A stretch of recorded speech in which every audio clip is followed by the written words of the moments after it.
할렐루야. 예수 그리스도 이름으로 하나님 말씀 함께 나누도록 하겠습니다.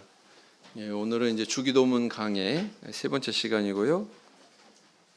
마태복음 6장 10절 말씀을 보겠습니다. 마태복음 6장 10절 말씀 우리 한 절만 같이 읽어보실까요? 한 목소리로 읽겠습니다. 시작. 나라의 임하옵시며 뜻이 하늘에서 이룬 것 같이 땅에서도 이루어지이다. 오늘 이 10절 말씀의 제일 앞부분 나라의 임하옵시며 이 부분에 대해서 살펴보는 시간 갖겠습니다. 교회에 갔던 한 초등학생이 버스 정류장에서 버스를 기다리고 있었대요. 그 아이의 손에는 그림책이 하나 들려져 있었는데 그 그림책의 제목은 뭐냐면은 요나와 큰 물고기였습니다. 대충 그 그림책에 어떤 이야기가 들어있는지 추측이 되시죠? 줄 서서 버스를 기다리고 있는데 그 곁에 한 아저씨가 다가왔습니다. 같이 이제 버스를 기다리고 있었어요. 근데 이 아저씨가 그 아이의 손에 들려져 있는 그림책을 보고는 아이에 대해서 장난기가 발동이 됐습니다. 그래서 아저씨가 아이에게 물었어요. 얘야, 그림책이 참 좋구나. 그런데 너 책에 있는 그 이야기를 다 믿니? 그랬더니 어린아이가 이렇게 대답했습니다. 물론이지요. 우리 교회 학교 선생님은요, 절대로 거짓말을 안 해요. 선생님이 다 가르쳐 주셨어요. 그러자 아저씨는 또 짓궂게 다시 질문을 이어갔어요. 그래? 그런데 너는 요나가 물고기 뱃속에 3일 동안 있었다고 어떻게 그걸 증명할 수 있겠니? 숨 안 막혔을까? 배는 안 고팠을까? 야, 어떻게 그렇게 가능했을까? 증명할 수 있겠니? 그랬더니 이 어린아이가 잠시 생각하더니 제가 천국에 가면 요나 아저씨한테 물어보고 대답해 드릴게요. 그러더래요. 그러니까 이제 이 아저씨가 또 이 아이를 몰아붙였습니다. 그래? 그러면 요나 아저씨가 만일 천국이 아니라 지옥에 갔으면 너는 어떻게 할래? 그랬더니 이 아이가 골똘히 잠시 생각하더니 아저씨한테 이렇게 얘기했대요. 그러면 아저씨가 직접 한번 물어보세요. 아저씨가 어디 갔다는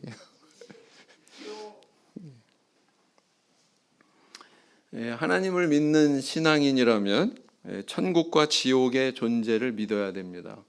뭐 천국은 믿는데 지옥은 안 믿어져요. 그렇지 않아요? 이거 마치 하나의 세트 같이 동전의 양면 같이 이게 두 가지가 맞붙어 있다 이렇게 볼 수가 있습니다.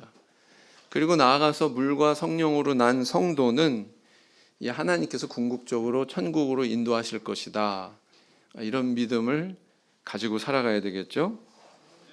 그래서 이제 성도가 이제 천국에 대한 소망을 품고 사는 것이 그것이 정상인데 우리가 이렇게 교회 생활을 하다 보면 어떤 신앙인은 이렇게 세월이 흐르고 신앙의 연륜이 점점 쌓여갈수록 세상에 대한 그런 관심만 더 깊어지지 오히려 교회와 천국에 대한 관심은 점점 멀어지는 경우도 없지 않은 것 같습니다.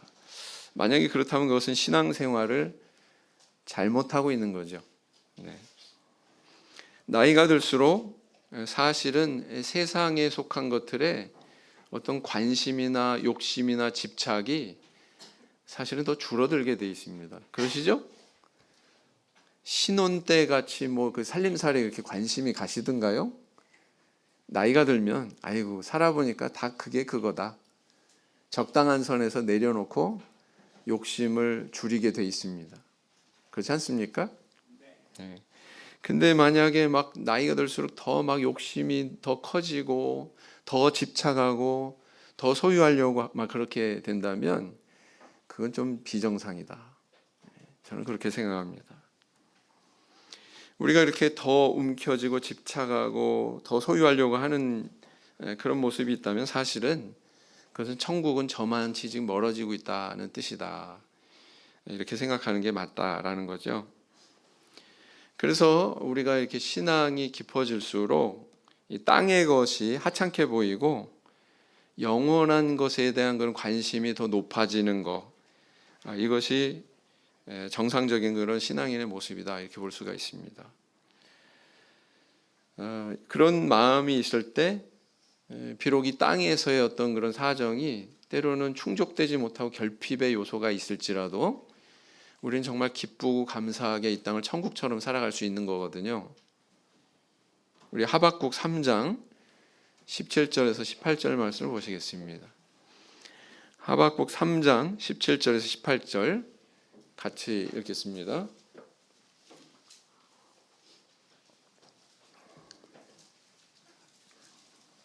하박국 3장 17절에서 18절 같이 읽겠습니다. 시작.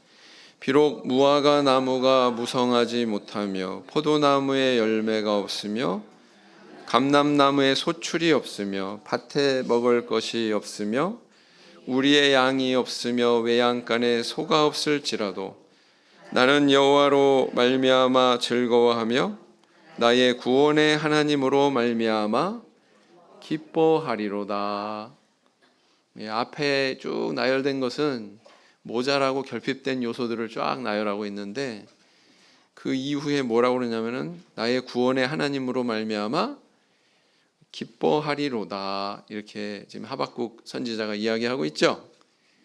그래서 이 하박국 선지자의 신앙이 사실은 정상적인 그런 신앙의 길을 가는 성도가 품어야 되는 그런 모습이다. 이렇게 볼 수가 있습니다.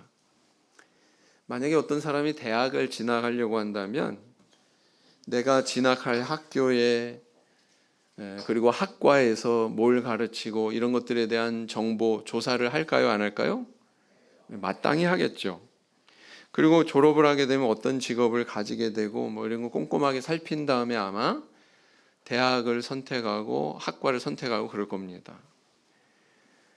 뿐만 아니라 물건을 사려고 하면 그 물건 가격이 얼마인지 또 성능은 어떠한지 스펙이라고 그러죠. 그 물건이 가지고 있는 여러 가지 뭐 치수나 질량이나 무게나 그리고 또 기능이나 이런 것들 꼼꼼하게 다 살펴보는데 그런 것들이 만약에 사전에 정보가 제공되지 않는다면 그 물건을 사려고 결심하지 않겠죠. 그래서 이제 이렇게 물건을 하나 사더라도 꼼꼼하게 다 이렇게 조사하고 우리가 사는데 하물며 이 하늘에 속한 것에 대해서는 우리 말할 것도 없죠. 정말 신중하고 지혜롭게 선택해야 되는 것이 당연한 일일 겁니다. 우리가 이렇게 선택해야 되는 영적인 것, 영원한 것은 이것은 이 세상의 어떤 것과도 비교할 수 없는 그런 중요성을 가지고 있습니다. 왜냐하면 영원한 거기 때문에 한 번 선택하면 영원까지 가는 거죠. 그 다음에 또 한 번 결정되면 바꿀 수 있어요, 없어요? 번복할 수 있어요, 없어요? 뭐 물건 같은 거에 반품하면 되지만 반품할 수가 없어요. 그렇다. 그래서 우리의 이 선택이 너무나도 중요한 거다. 그래서 이 천국이라고 하는 것은 우리가 이 신앙생활 하는 데 있어서 뭐 너무나도 중요한 그런 관심 주제다 이렇게 볼 수가 있습니다. 자, 그런데 우리 성도님들 그 천국에 대해서 얼마만큼 알고 계세요? 성경에서 이야기하는 그 천국에 대해서 어떤 분명한 이해를 가지고 계신가요? 오늘은 이 주기도문 세 번째 시간으로 나라의 임하옵시며 이 구절의 의미에 대해서 살펴보고 이 간구에 합당한 신앙이 어떤 것인지 함께 생각하고 은혜를 나눠보고자 합니다. 자, 우리 지난 시간에 뭘 배웠습니까? 이름이 거룩히 여김을 받으시오며 여기에 대해서 살펴봤습니다. 자, 그래서 제가 세 가지를 말씀드렸는데 하나님의 이름이 뭐예요? 하나님의 이름이 뭐라고 배웠어요? 예수. 자, 그 다음에 또 뭘 간구한다는 의미가 있다? 이 소절의 의미는 그분의 이름이 영광 받으시기를 구하는 그런 간구라고 그랬죠. 그 다음에 세 번째는 뭡니까? 이렇게 하나님이 영광 받으시기를 간구하는 기도의 내용에 일치하는 그런 삶을 살아야 됩니다. 그런 삶을 산다는 것을 전제하고 있습니다. 이렇게 세 가지를 말씀을 드렸죠. 네. 그래서 이제 오늘은 이제 그 두 번째 간구 내용이에요. 간구가 7가지 내용이라고 그랬는데 그 중에 이제 두 번째 간구의 내용이 바로 나라의 임하옵시며 바로 이 부분이다라는 것입니다. 자, 우리는 이 구절을 접하면서 두 가지 의문을 볼 수가 있어요. 첫째는 뭐냐면 여기서 말하는 나라란 어떤 나라냐 라는 문제고요. 두 번째, 나라가 임한다 라고 하는 것은 도대체 어떤 개념이냐라는 것입니다. 그 해석에 앞서서 먼저 이제 이 오늘 본문의 국문법상의 어떤 문제점에 대해서 조금 우리가 주목해 볼 필요가 있습니다. 나라의 임하옵시며 우리가 잘 쓰지 않는 그런 조사가 있죠. 나라가 임하옵시며 이건 좀 말이 될 것 같은데 나라의 임하옵시며 국문법상 옳은 표현은 나라가 임하옵시며 이게 맞는 겁니다. 그래서 개역개정판 성경에서는 나라가 임하시오며 이렇게 번역을 하고 있습니다. 새 번역에는 그 나라를 오게 하여 주시며 보다 더 구체적으로 표현하고 있고요. 공동번역 성경에서는 아버지의 나라가 오게 하시며 이렇게 번역을 하고 있습니다. 한글 흠정역 킹제임스 버전의 한글 번역본엔 아버지의 왕국이 임하옵시며 또 이렇게 번역을 하고 있습니다. 그래서 여러 역본의 그런 성경을 비교 대조해 보면은요 굉장히 유익이 있죠. 뜻이 더 명확하게 되는 그런 유익이 있습니다. 근데 원문 성경을 보면 어떨까요? 헬라어 원문 성경을 보면 이 나라라고 하는 이 단어의 앞에는 관사가 붙어 있어요. 관사. 그래서 그 나라,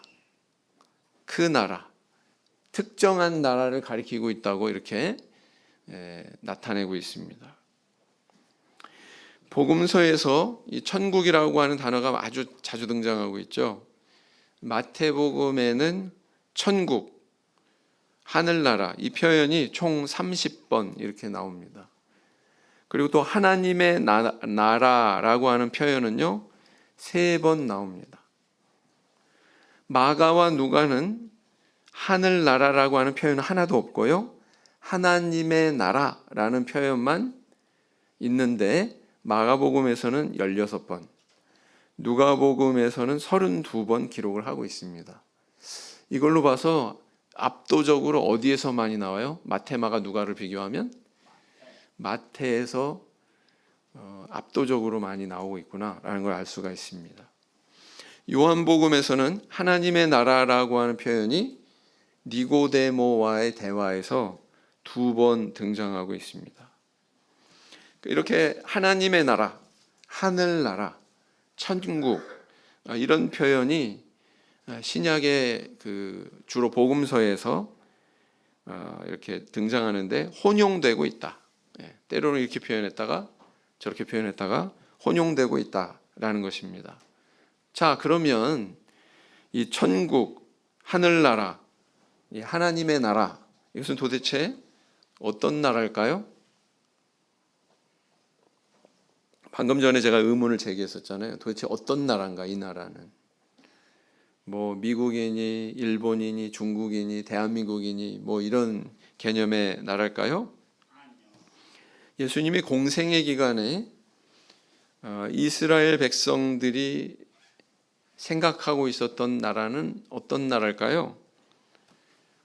이스라엘 백성들이 가지고 있었던 관심사는 바로 육적인 개념의 그런 나라다 이렇게 볼 수가 있습니다. 이스라엘 백성들에게는 그때 당시에 나라가 없었어요. 독립된 나라가 없었습니다. 왜냐하면 로마 식민지 상태에 있었기 때문에, 식민 지배 상태에 있었기 때문에. 마치 대한민국이 일제강점기 시절에 일본에 의해서 식민 통치 당한 것처럼 이때 당시 이스라엘은 로마의 식민 통치 당하고 있었거든요. 그래서 사실은 나라가 없었다, 이렇게 볼 수가 있습니다. 그래서 당시 이스라엘 백성들의 마음속에 가장 큰 소원은 무엇이었을까요? 나라의 정치적인 독립. 나라의 정치적인 독립이 바로 그들의 마음속에 크게 자리 잡고 있었던 소원이다. 단순히 독립하는 것뿐만 아니라 그들에게는 마음속에 커다란 소망이 있었는데, 그 소망은 뭐냐면 과거의 그 다윗 왕 시대처럼, 솔로몬 왕 시대처럼 부강하고 부요하고 이웃 나라에서 막 이렇게 예물 가지고 문화 놓을 정도로 그렇게 잘 나가던 때가 있었어요, 없었어요? 있었죠. 바로 그런 나라, 다윗의 시대의 나라, 솔로몬 왕 시대의 나라, 그런 아주 부강한 나라를 소망했다라는 겁니다.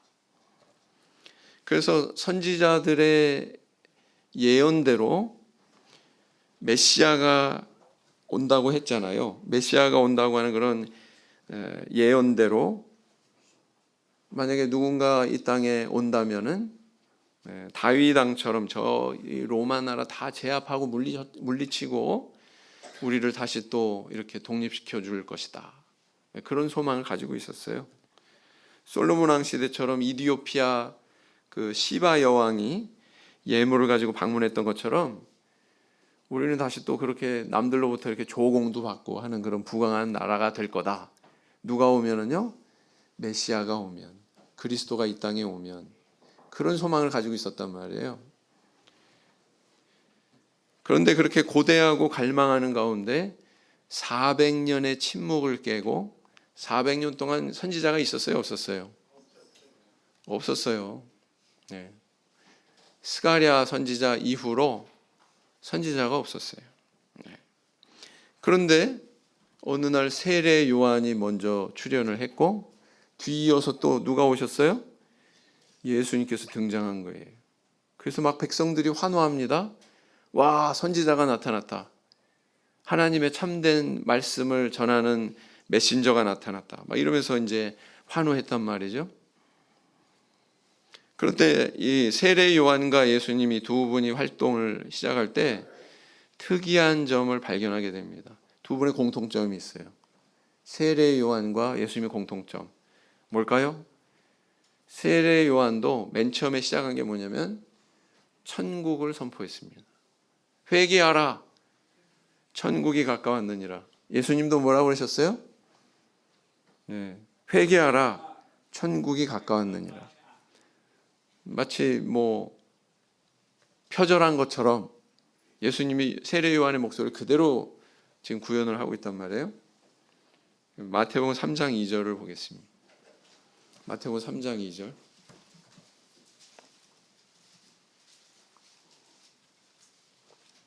마태복음 3장 2절. 같이 읽겠습니다. 시작. 회개하라. 천국이 가까웠느니라 하였으니. 누가 낸 목소리예요? 요한, 세례 요한. 그 다음 4장 17절. 4장 17절. 4장 17절. 같이 읽겠습니다. 시작. 이때부터 예수께서 비로소 전파하여 가라사대 회개하라. 천국이 가까웠느니라 하시더라 그랬어요. 그래서 이 세례 요한과 예수님이 선포한 것은 바로 천국이 가까웠다라고 하는 이것부터 시작을 하고 있다는 사실이죠. 자, 과연 그러면 이 세례 요한과 예수님이 선포한 이 천국은 어떤 천국이었을까요? 이스라엘 백성들이 가슴속에 품고 있었던 그런 정치적인 나라였을까요? 네.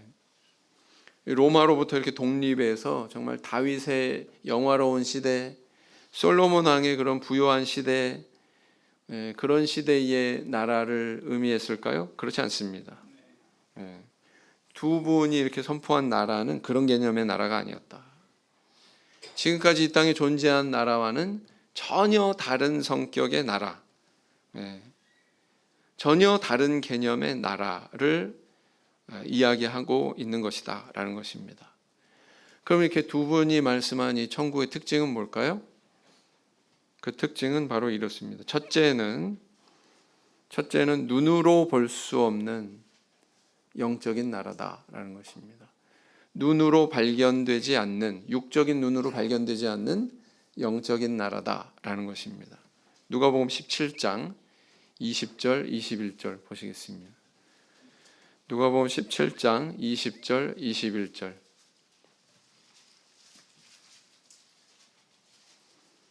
같이 읽겠습니다. 바리새인들이, 여기부터 시작. 바리새인들이 하나님의 나라가 어느 때에 임하나이까 묻거늘 예수께서 대답하여 가라사대 하나님의 나라는 볼 수 있게 임하는 것이 아니요 또 여기 있다 저기 있다고도 못하리니 하나님의 나라는 너희 안에 있느니라 그랬어요. 자, 이 예수님께서 언급하신 천국의 특징은 뭐예요? 뭘 말씀하고 계세요? 눈으로 볼 수 없다. 눈으로 볼 수 없기 때문에 예수님께서는 이 천국에 대해서 천국은 마치 그러면서 여러 비유를 통해서 그 특징을 설명을 하신 적이 있습니다. 마태복음 13장에 보면 천국의 7 비유, 그래서 이렇게 나오죠, 내용이. 그래서 세상에서 볼 수 없고 만질 수 없기 때문에 비유로만 이렇게 가르치셨다라는 것입니다. 그래서 우리가 천국을 이야기할 때 성경에서 이야기하는 그 천국은 뭐 세계 지도를 펼쳐서 뭐 이렇게 국경을 구획하고 그래서 이렇게 유형의 어떤 지도로 이렇게 확인할 수 있는 영토가 있는 그런 나라가 아니다. 우리 마음속에 존재하고 있는 나라다라는 것입니다. 그래서 예수님께서도 또 요한복음 18장 36절에서 이렇게 말씀하셨어요. 요한복음 18장 36절 제가 읽어드릴게요. 내 나라는 이 세상에 속한 것이 아니라 그랬습니다. 누구한테 한 말이에요? 예수님하고 누구 사이에서 오갔던 대화에 빌라도 대제사장인가요? 이스라엘 백성들이 육적인 그런 정치적인 나라를 주목해서 다윗이 지배했던 그런 왕국, 솔로몬 왕이 지배했던 그런 왕국을 꿈꾼 것처럼 오늘날 우리도 조심해야 되는 것이 뭐냐면 성경에서 가르치는 천국의 개념이 아니라 내 자신이 만들어낸 천국의 개념을 소유하는 것을 경계해야 됩니다. 예수 믿으면 뭐 학교도 좋은 곳에 가고 취업도 잘 되고 사업도 잘 되고 만사형통하고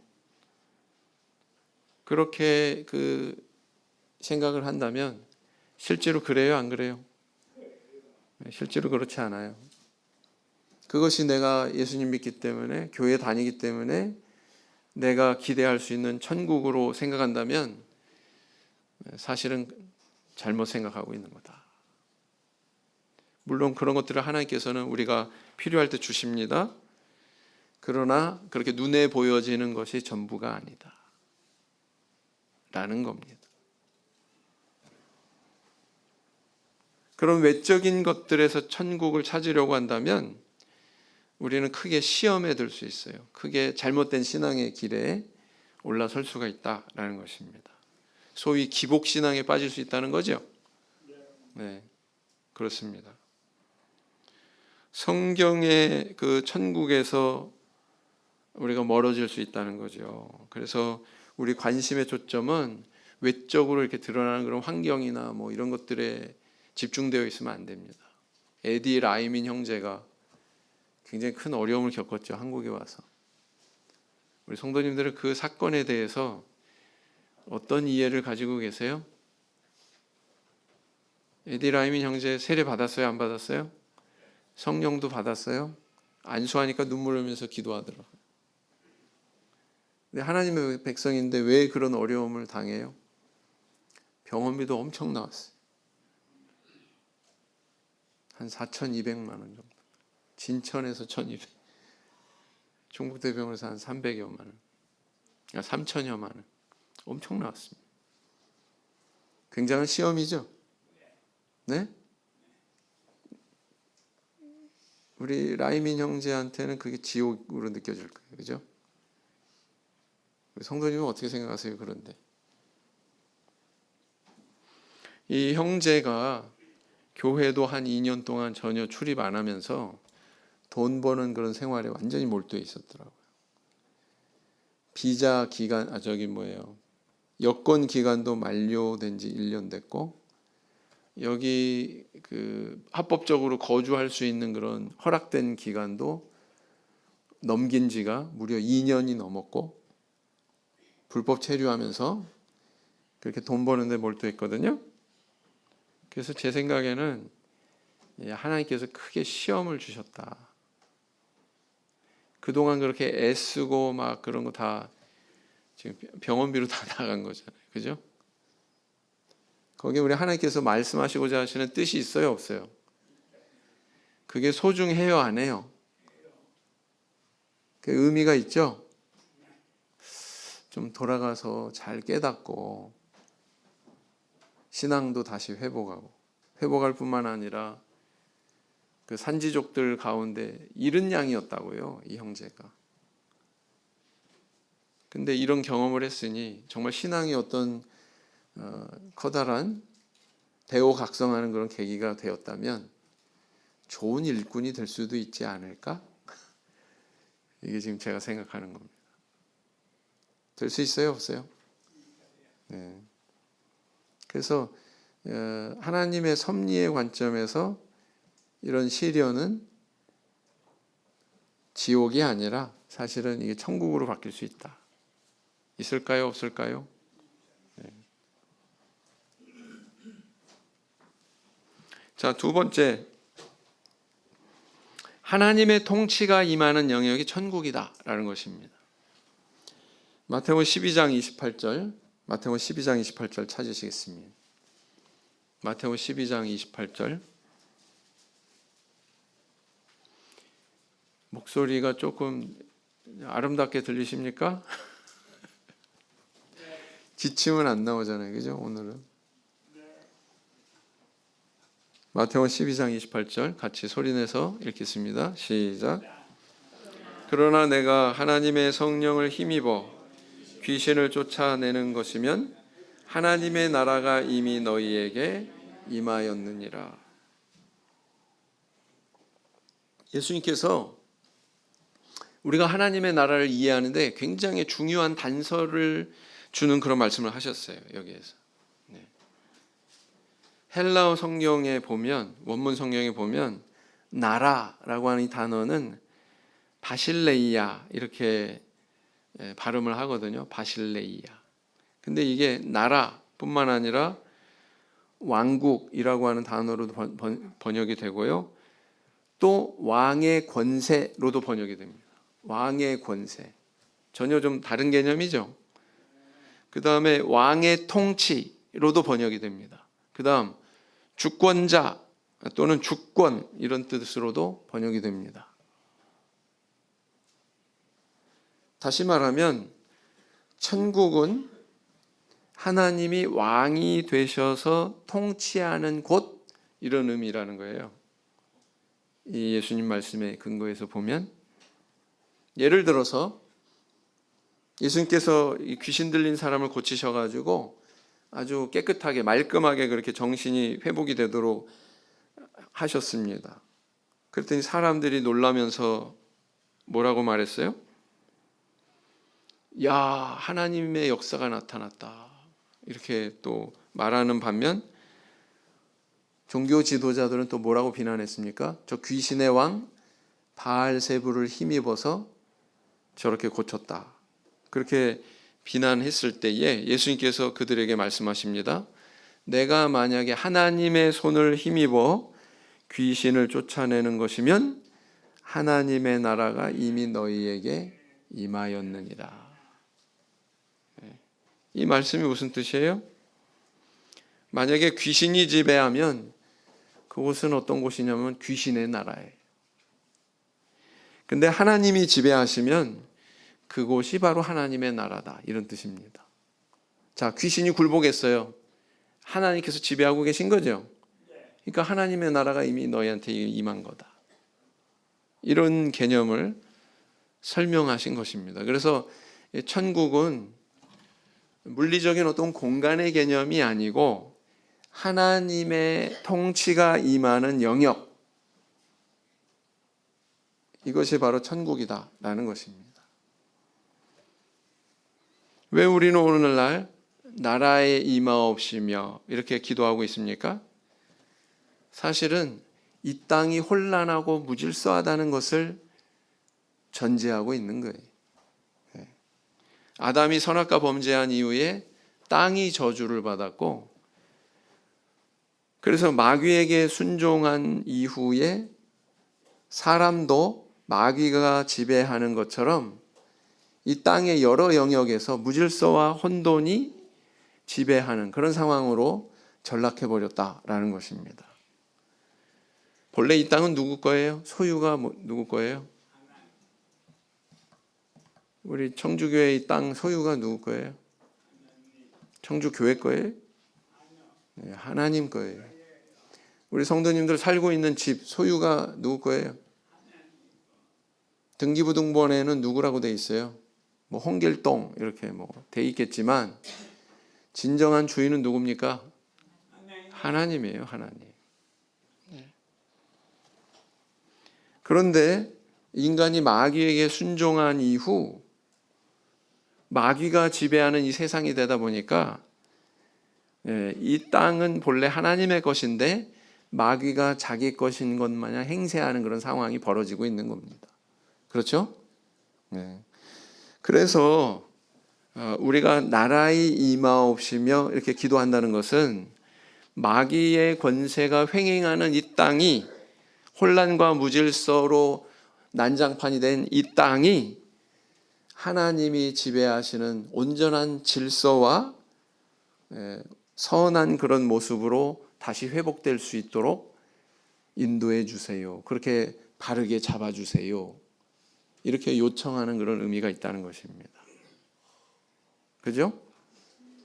그래서 우리 성도님들 나라에 임하옵시며 이렇게 기도할 때마다 그것을 마음속에 품고서 기도하셔야 돼요. 우리 성도님들 삶 속에서 만약에 내가 하나님의 지배를 받고 그런 지배 속에서 내 삶이 정말 천국 백성답게 질서 잡힌 그런 삶을 살고 있다면 참 다행인데, 내가 하나님 믿는다고 그러면서 우리 가정은 도대체 왜 이런가?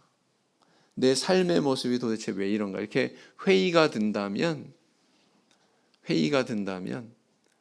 우리 한번 생각해 봐야 된다는 거예요. 나라의 임하옵시며, 정말 하나님께서 통치하는 그런 내 영혼이 되길 원합니다. 하나님이 주인이 되셔서 통치하시는 그런 우리 가정이 되길 원합니다. 네. 그런 소망을 품고 기도해야 된다는 것입니다. 그 다음 세 번째는 뭐냐면은 믿는 성도가 바로 하나님의 나라다라고 이야기하고 있습니다. 성경은 우리 믿는 성도가 바로 하나님의 나라 그 자체다 이렇게 이야기하고 있습니다. 베드로전서 2장 9절을 보시겠습니다.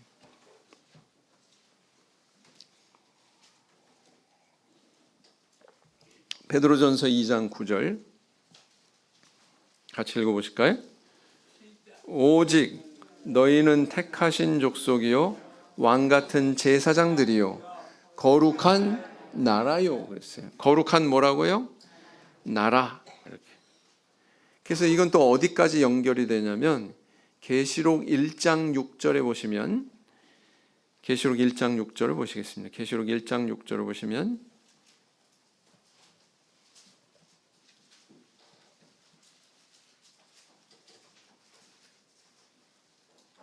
계시록 1장 6절 또 같이요. 그 아버지 하나님을 위하여 우리를 나라와 제사장으로 삼으신 그에게 영광과 능력이 세세토록 있기를 원하노라. 아멘. 우리는 계시록을 읽을 때 강흥 목사님한테 배우기 전에는 이 나라가 저 미국, 중국, 일본, 대한민국, 독일 막 이런 나라로 막연하게 생각했었죠? 아니에요? 그러면은 다행이고. 근데 여기 분명히 이야기하기를 우리를 뭐라고요? 나라로 삼으셨다는 거예요. 제사장으로 삼고 나라로 삼고. 이러한 성경의 그 선언은 하나님의 통치가 임하는 개념과 매우 깊은 연관성이 있습니다. 하나님의 통치가 임하는 그분의 나라와 굉장히 연관이 깊다. 만약에 하나님께서 성도에게 성령을 부어주시고 당신의 백성으로 삼으셨다면 그는 바로 하나님의 통치를 받는 존재가 된다는 것이고, 하나님의 통치가 이루어진다는 것은 성도 자체가 그런 하나님의 통치가 임하는 영역이기 때문에 그 성도가 바로 하나님의 나라가 된다라는 의미죠. 네, 맞습니다. 그래서 성도는 마귀에게 순종하는 마귀의 나라가 아니라 하나님께 순종하면서 살아야 되는 하나님의 나라가 돼야 된다라는 것을 전제하고 있다라는 것입니다. 사실 이제 아담이 실패한 이후에 사람 안에는 자기가 원하지 않는 마귀를 주인으로 삼고 마귀에게 순종하는, 거꾸로 이야기하면 하나님께 불순종하는 그런 그 아주 유전적인 그런 악한 모습이 찾아오게 됐습니다. 그렇죠? 그래서 에베소서에도 그런 인간의 실상에 대해서 이렇게 기록을 하고 있어요. 에베소서 2장 2절 말씀을 보시겠습니다.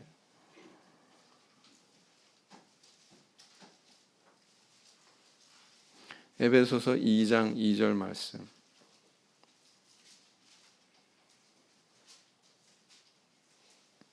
같이 읽겠습니다. 시작. 그때 너희가 그 가운데서 행하여 이 세상 풍속을 쫓고 공중의 권세 잡은 자를 따랐으니 곧 지금 불순종의 아들들 가운데 역사하는 영이라. 불순종의 아들들 가운데 뭐가 역사해요? 공중의 권세 잡은 자가 역사해요. 공중의 권세 잡은 자가 누구를 가리키고 있습니까? 마귀. 맞죠? 네, 그래서 불신자들 가운데는 마귀의 역사가 있어요. 내가 왜 교회 가려고만 하면 꼭 불신자인 그 사람이 나를 방해하지? 우연이 아닙니다. 거기에 마귀의 역사가 있어요, 없어요? 네, 있어요. 네.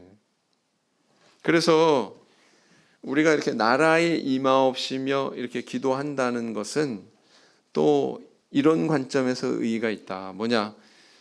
하나님, 나는 세례받고 성령을 받아서 당신의 자녀가 되었으니 당신의 뜻대로 나를 다스려 주소서. 이런 의미가 있다는 거예요. 자기 의지, 자기 생각 다 내려놓고 하나님 앞에 자기를 내어드리는 그런 의미를 담고 있다는 것입니다.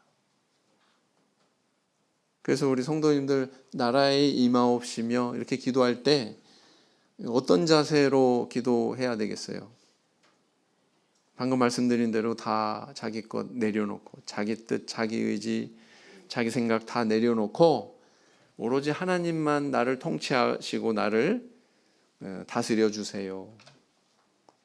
당신이 생각하시는 그 질서의 세계로, 천국으로 나를 인도해 주세요. 이런 의미로 우리가 기도해야 된다는 것입니다. 그런 의미를 이해하고. 그렇죠? 네, 그렇습니다. 그 다음 누가복음 19장 11절을 보세요.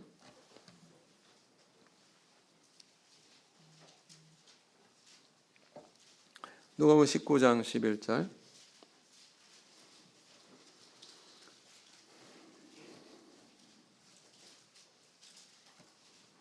누가복음 19장 11절 같이 읽겠습니다. 시작. 저희가 이 말씀을 듣고 있을 때에 비유를 더하여 말씀하시니 이는 자기가 예루살렘에 가까이 오셨고 저희는 하나님의 나라가 당장에 나타날 줄로 생각함이로라. 제자들은 하나님의 나라가 당장에 나타날 줄로 생각함이로라. 이렇게 기록하고 있죠.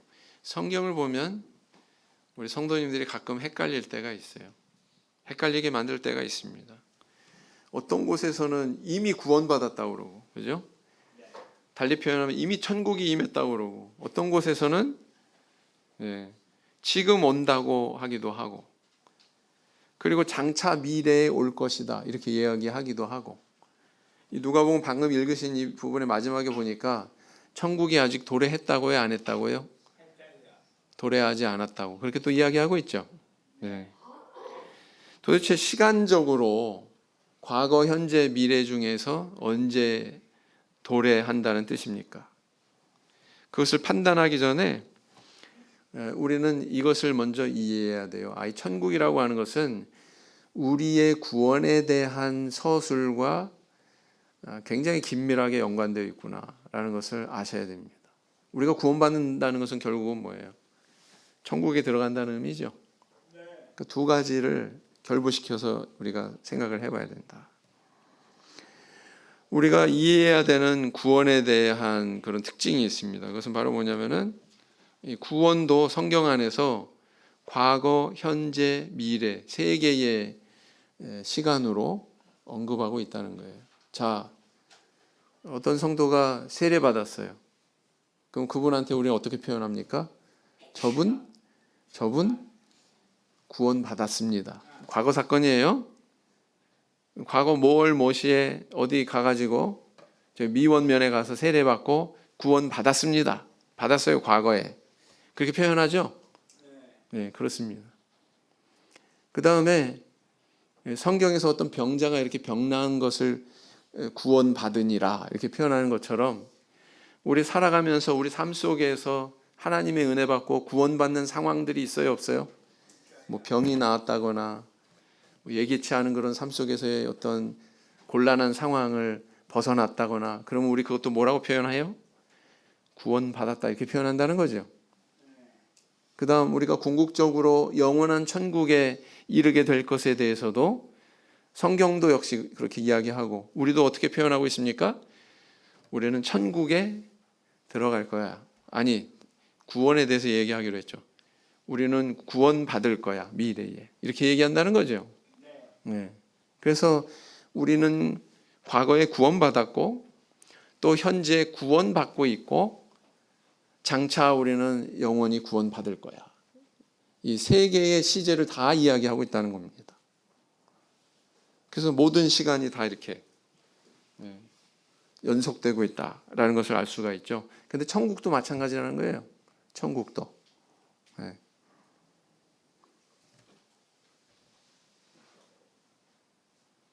우리는 장래에 영원히 구원받을 것입니다. 네. 구원에 이와 같은 시간적인 특징이 있기 때문에 영어로 또 그렇게 표현하기도 하죠. 이미, already, 아직 아니, not yet. 굉장히 유명한 표현이거든요, 이게. 그래서 이 구원과 관련된 천국도 마찬가지다. 우리는 아들의 신분을 얻고 이미 과거에 천국에 속했고, 그 다음 현재 천국에서 살고 있어요. 우리 교회에서 생활하는 동안 천국 생활 하셔요, 안 하셔요? 천국 같죠? 대답 안 하시는 분은 지금 좀 의심스러워. 신앙생활 제대로 하는지 안 하는지 좀 의심스러운.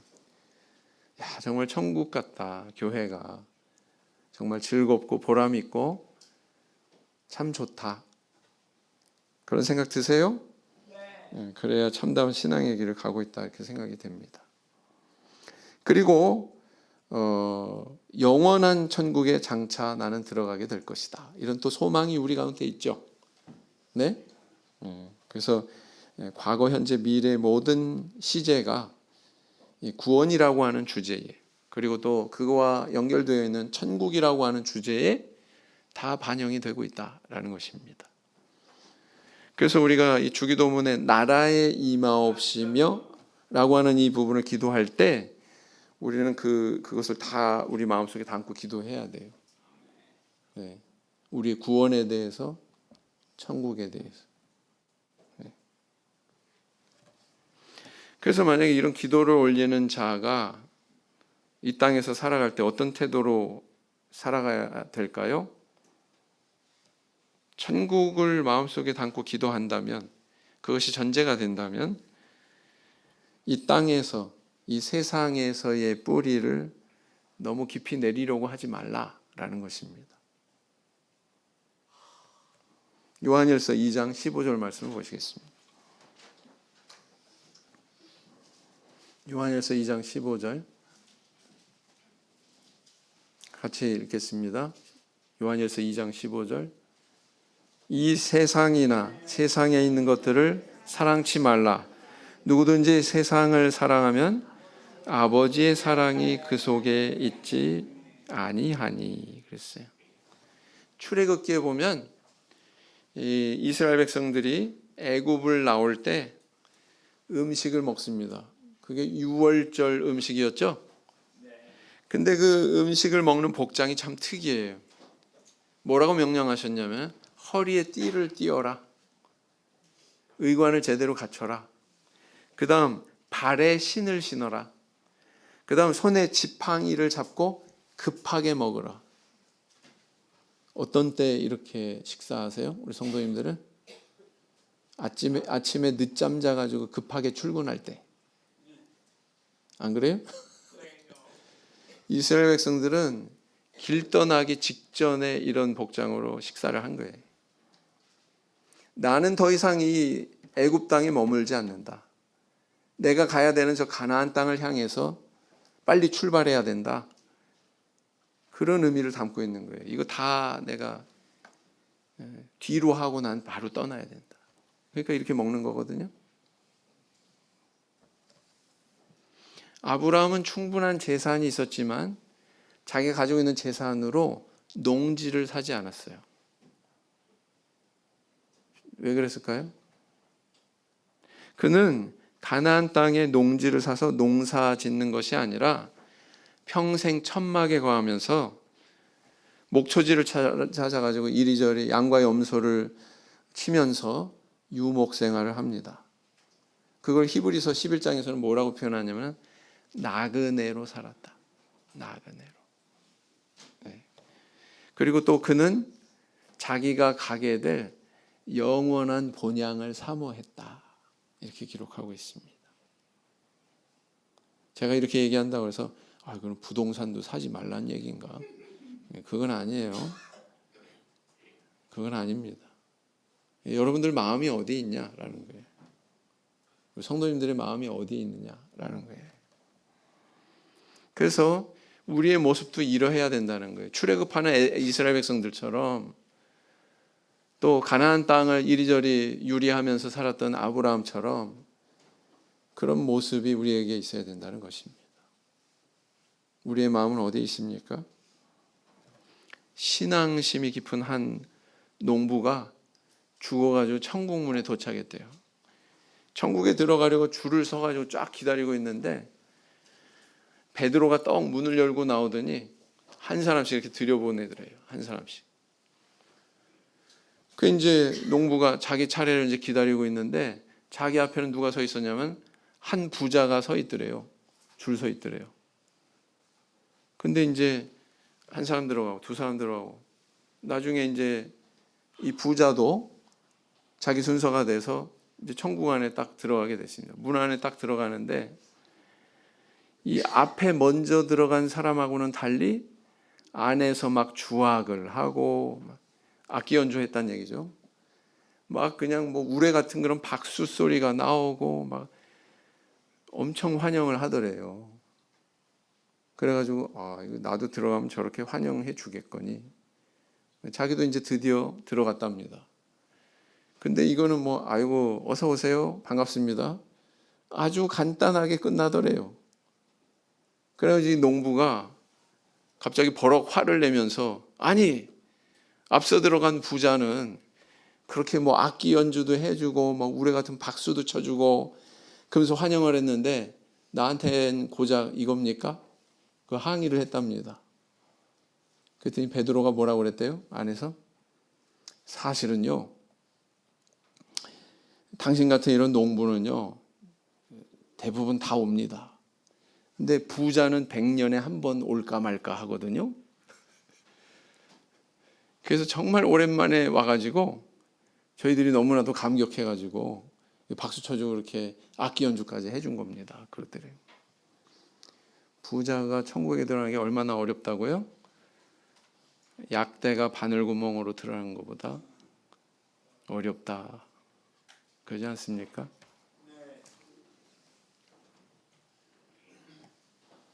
다니엘서 7장 18절 말씀 찾으시겠습니다.